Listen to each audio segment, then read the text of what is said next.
ಮಾತನ್ನು ಹೇಳಿದ್ದಾರೆ ಏನಂದ್ರೆ ಇವರು ಶಾಸಕರೇ ಕಾಂಗ್ರೆಸ್ ಶಾಸಕರೇ ಇವರಿಗೆ ಸಿಎಂಗೆ ಡಿಮ್ಯಾಂಡ್ ಮಾಡ್ತಾ ಇದ್ದಾರೆ, ನೀವು ದುಡ್ಡು ಕೊಡಿ ಇಲ್ಲಾಂದ್ರೆ ಬಿಜೆಪಿ ಅವರು ನಮ್ಗೆ 50-100 ಕೋಟಿ ರೂಪಾಯಿ ಕೊಡ್ತಾರೆ, ಅವ್ರ ಕಡೆ ಹೋಗ್ತೀವಿ ಅಂತ ಹೇಳ್ತಾರೆ. ಅವ್ರು ಮುಚ್ಕೊಳ್ತಾ ಇದ್ದಾರೆ ಅಷ್ಟೇ. ಯತ್ನಾಳ್ ಅವ್ರನ್ನ ಇವತ್ತು ಕರೆದು ಮಾತಾಡೋಕ್ಕಾಗಿಲ್ಲ. 1000 ಕೋಟಿ ನನ್ನ ಹತ್ರ ಇದೆ ಅಂತ ಇದನ್ನು ಕಲೆಕ್ಟ್ ಮಾಡಿದ್ದಾರೆ ಅಂತ ಹೇಳಿದ್ರಲ್ಲ, ಇಟ್ಟಿದ್ದಾರೆ ಅಂತ. ಅದ್ರ ಬಗ್ಗೆ ಅವರು ವಿಜೇಂದ್ರ ಅಟ್ಲೀಸ್ಟ್ ಇಡಿಗೋ CBIಗೋ ಇಲ್ಲಾಂದರೆ ಅವರ ಹೋಮ್ ಮಿನಿಸ್ಟ್ರಿಗೋ ಬರೆದು ಎನ್ಕ್ವೈರಿ ಮಾಡಿಸ್ಬೇಕಾಯ್ತಲ್ಲ.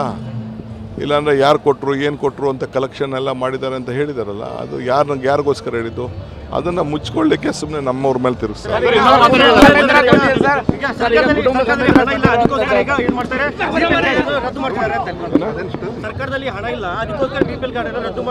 ಯಾರು BPL ಇಲ್ಲ, ಯಾವ ಕಾರ್ಡು ರದ್ದು ಮಾಡೋದಿಲ್ಲ, ಯಾವ 5 ಗ್ಯಾರಂಟಿನೂ ರದ್ದು ಮಾಡೋದಿಲ್ಲ. ಇನ್ನು 8.5 ವರ್ಷ ಇದರಲ್ಲೇ ಬಿಜೆಪಿ ಅವರು ಪ್ರೊಟೆಸ್ಟ್ ಮಾಡ್ತಾ ಇದ್ದಾರೆ, ನೀವು ಹೇಳ್ತಾ ಇದ್ದೀರಾ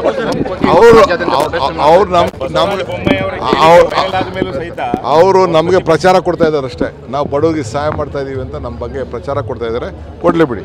ಸರ್ಕಾರಿ ಆಸ್ಪತ್ರೆಗಳಲ್ಲಿ ಮಾತನ್ನು ಹೇಳಿದ್ದಾರೆ ಏನಂದ್ರೆ ಇವರು ಶಾಸಕರೇ ಕಾಂಗ್ರೆಸ್ ಶಾಸಕರೇ ಇವರಿಗೆ ಸಿಎಂಗೆ ಡಿಮ್ಯಾಂಡ್ ಮಾಡ್ತಾ ಇದ್ದಾರೆ, ನೀವು ದುಡ್ಡು ಕೊಡಿ ಇಲ್ಲಾಂದ್ರೆ ಬಿಜೆಪಿ ಅವರು ನಮ್ಗೆ 50-100 ಕೋಟಿ ರೂಪಾಯಿ ಕೊಡ್ತಾರೆ, ಅವ್ರ ಕಡೆ ಹೋಗ್ತೀವಿ ಅಂತ ಹೇಳ್ತಾರೆ. ಅವ್ರು ಮುಚ್ಕೊಳ್ತಾ ಇದ್ದಾರೆ ಅಷ್ಟೇ. ಯತ್ನಾಳ್ ಅವ್ರನ್ನ ಇವತ್ತು ಕರೆದು ಮಾತಾಡೋಕ್ಕಾಗಿಲ್ಲ. 1000 ಕೋಟಿ ನನ್ನ ಹತ್ರ ಇದೆ ಅಂತ ಇದನ್ನು ಕಲೆಕ್ಟ್ ಮಾಡಿದ್ದಾರೆ ಅಂತ ಹೇಳಿದ್ರಲ್ಲ, ಇಟ್ಟಿದ್ದಾರೆ ಅಂತ.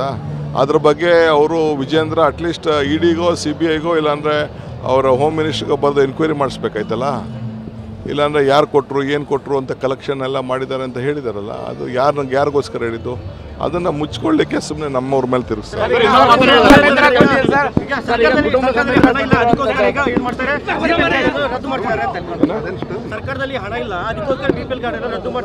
ಯಾರು BPL ಇಲ್ಲ, ಯಾವ ಕಾರ್ಡು ರದ್ದು ಮಾಡೋದಿಲ್ಲ, ಯಾವ 5 ಗ್ಯಾರಂಟಿನೂ ರದ್ದು ಮಾಡೋದಿಲ್ಲ. ಇನ್ನು 8.5 ವರ್ಷ ಇದರಲ್ಲೇ ಬಿಜೆಪಿ ಅವರು ಪ್ರೊಟೆಸ್ಟ್ ಮಾಡ್ತಾ ಇದ್ದಾರೆ, ನೀವು ಹೇಳ್ತಾ ಇದ್ದೀರಾ